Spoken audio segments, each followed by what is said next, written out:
Well, we're still waiting for a formal announcement. We hope that the visit happens as soon as possible, and we are at the professional level engaging with our Indian friends to try and make sure that this visit delivers the maximum result possible for both countries.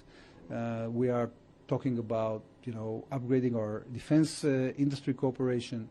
We are talking about streamlining our financial cooperation to engage in more activities when it comes to high-tech, especially AI, quantum, and cyber, and many other things that have to do with transportation, with agriculture, water, and many other fields.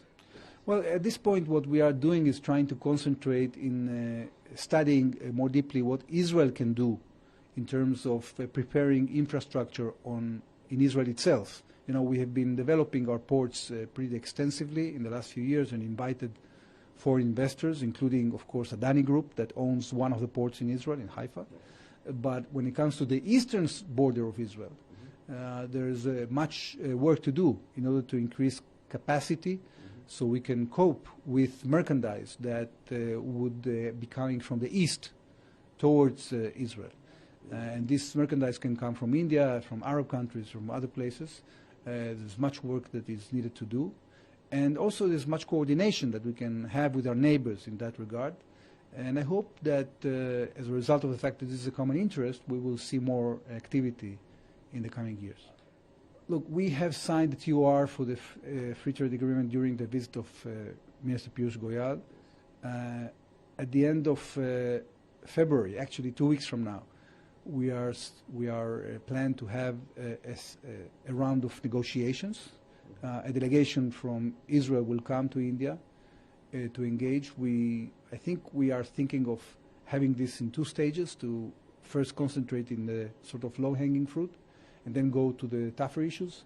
But the intention is to try to finalize it this year. Now that India has already signed agreements with the main big markets, with the EU, with the United States, with the UAE, with Australia, with New Zealand, with Britain, I think that we'll have attention span to deal with us. I think that the expectation is that the 20-point plan will be implemented. We hope that diplomacy will win the day, that Hamas eventually will agree to fulfill what they have committed to in Sharm el-Sheikh, and that is to demilitarize. We have to engage in a process of de-radicalization, and that is essential if we want to see sustainable reconstruction. Now, India can play a major role because India is the fastest growing economy today in the world and has a lot of opportunity to offer to all the players in our region, whether it be Israel or Arab countries.